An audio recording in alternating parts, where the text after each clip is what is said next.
ప్రభు అయిన యేసుక్రీస్తు నామములో ఈ కార్యక్రమాలు వీక్షిస్తున్న మీ అందరికీ హృదయపూర్వకమైన వందనాలు తెలియజేస్తున్నాం. పరిశుద్ధ గ్రంథములో యెషయా గ్రంథం 60వ అధ్యాయము 20వ వచనం చదువుతున్నాం. నీ సూర్యుడు ఇంకను అస్తమించడు, నీ చంద్రుడు ఇంకా క్షీణింపడు.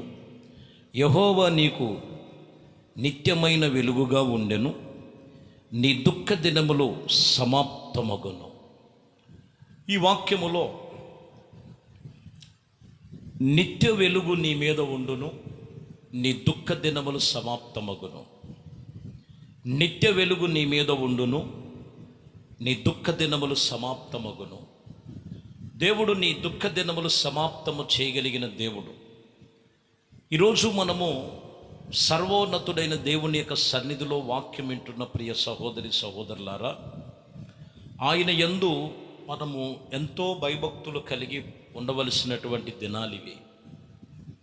ఏ విషయములు అనాలోచనగా ఉండొద్దు, అజాగ్రత్తగా కూడా ఉండొద్దు. భక్తి జీవితంలో, భక్తి శ్రద్ధ విషయంలో, దేవుని భయభక్తులు కలిగే విషయంలో చాలా జాగ్రత్తగా గమనించాలి. రోజులు అంతగా మీరు అనుకున్నట్లుగా లేవు. అన్ని స్థితిగతులన్నీ వేరువేరుగా ఉన్నాయి. ఇక్కడ నీ దుఃఖ దినములు సమాప్తం అవ్వాలన్నా, నిత్య వెలుగు నీలో ఉండాలన్నా, ఆ నీతి సూర్యుడైనటువంటి మన ప్రభు అయిన యేసుక్రీస్తును విశ్వసించు. నీ ప్రతి దుఃఖము ఆయన దగ్గర వెల్లడిపరచాలి, ప్రతి ఒక్కటి. ఇలాగే సమూయేలు మొదటి గ్రంథములో హన్నా అనేటువంటి ఒక తల్లిగారు, సమూయేలు తల్లిగారు, ఆమె ఎంతగానో దుఃఖిస్తూ ఒకరోజు షిలోహులో ఉన్నటువంటి యెహోవా మందిరమునకు వచ్చి ఆమె కన్నీరు విడిచి దుఃఖాకాంతురాలుగా ప్రార్థన చేసి ప్రాళాపించి, అక్కడున్న యాజకుడు అయినటువంటి ఏలి ఆమె ప్రార్థన చేస్తుందో మత్తుగా ఉందో అనేది కూడా అర్థం కాలేనటువంటి రీతిగా అంత బహు దుఃఖాకాంతురాలుగా ప్రార్థన చేస్తుంది. ఆమె ఒకటిలోకి వచ్చేసరికి అలా ప్రార్థన చేసినటువంటి ఆమె జీవితంలో సమూయేలు మొదటి గ్రంథం 2వ అధ్యాయం 1వ వచనంలోకి వచ్చేలకి మీరు చూడొచ్చు. మరియు హన్నా విజ్ఞాపన చేసి ఇలాగ అనెను, నా హృదయము యెహోవా యందు సంతోషించుచున్నది, యెహోవా యందు నాకు మహాబలము కలిగెను. రక్షణను బట్టి, నీ రక్షణను బట్టి సంతోషించుచున్న నా విరోధులు నేను వారిని చూసి అతిశయపడుచున్నానని చెప్తున్నాను.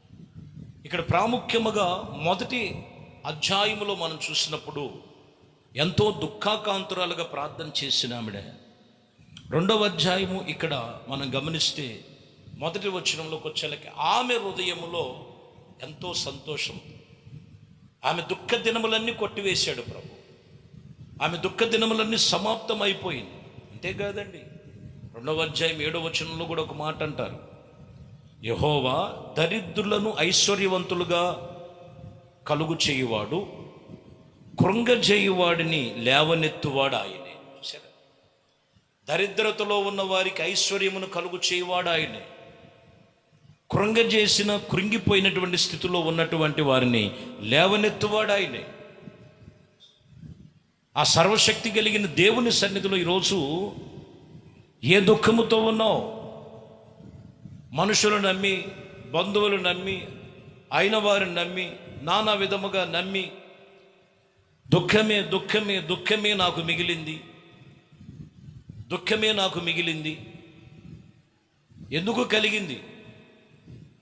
ఒకసారి ఆలోచన చేయాలి. ఆయన ఎవరు? దరిద్రులను పెంట కుప్ప మీద ఉన్నవారిని లేవనెత్తువాడు ఆయన. దరిద్రులను ఐశ్వర్యవంతులుగా లేవనెత్తువాడు. కృంగిన వారిని ఆయన లేవనెత్తగలిగిన వాడు ఆయన. ఆయనకి అసాధ్యమైనది ఏమీ లేదు. దేవునికి నీవు సమయం ఇవ్వాలి. దేవుడి మాటలు నీ హృదయంలో ఉండాలి. దేవుడు చెప్పినట్లుగా నువ్వు నడుచుకోవాలి. దేవుడు చెప్పినట్లుగా నువ్వు ప్రవర్తించినట్లయితే ఏ కొరత నీకు రానివ్వడు. ఆయన పేరు నజరేయుడైన యేసు. మరొక విషయంలో మనం చూస్తాం, మార్కు సువార్త 9వ అధ్యాయం 27వ వచనంలో, అయితే యేసు వాని చెయ్యి పట్టుకొని లేవనెత్తగా వాడు నిలవబడెను. సరే, తండ్రి ఎంతగానో వేడిచాడు అక్కడ. వాస్తవానికి ఈ కుమారుడు అపవిత్రాత్మను పట్టినటువంటి వ్యక్తి, కొన్ని రోజుల నుంచి, కొన్ని సంవత్సరాల నుంచి చాలా ఇబ్బందులు పడుతున్నటువంటి స్థితి.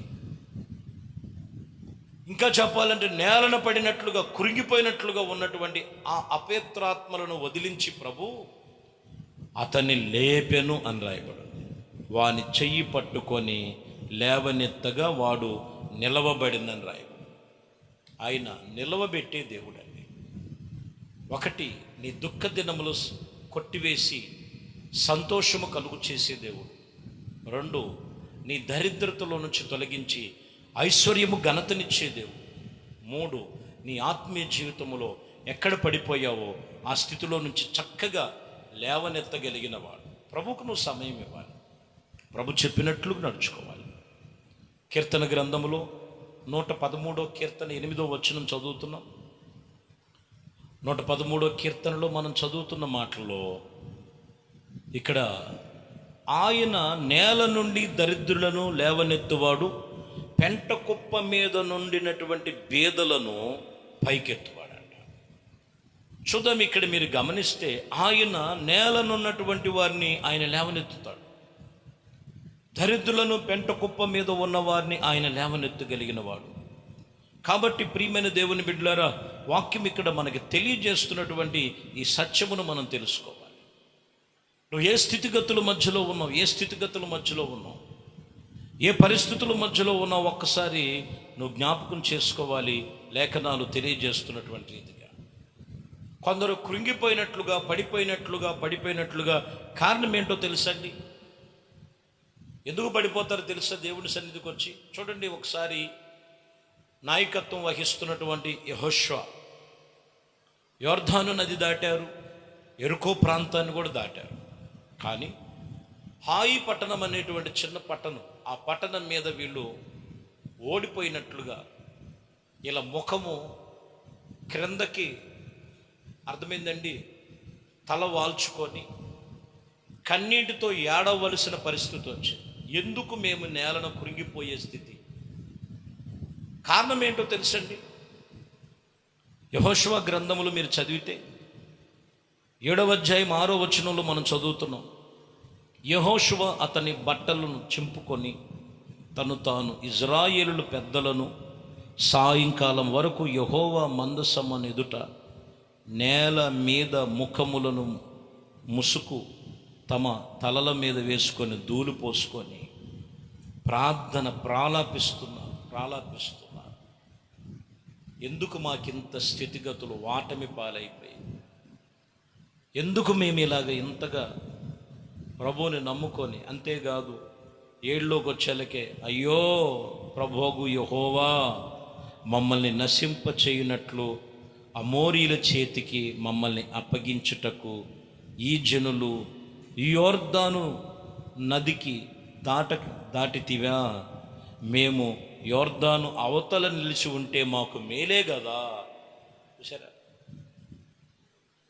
యొర్దాను నది అవతల ఉంటే మాకు మేలు కదా, యొర్దాను నది దాటించావు, ఈ అమాలేకుల చేతిలో పడాం, ఇంత పరాజయ పాలవటానికి ఎందుకయ్యానంటే వాక్యం చెప్తున్న మాట ఏంటంటే, శపితమైనది వీరు తీసుకురావటం వలన, శపితమైనది వీరు. చాలామంది జీవితంలో అర్థం చేసుకోరు. ఒక దెబ్బ తగిలిందంటే దేవుడి బిడ్డలకి ఆ దెబ్బకు కారణం ఏంటంటే ఏదో శపితమైనది ఉంటుంది, పడిపోవటానికి గల కారణం అదే.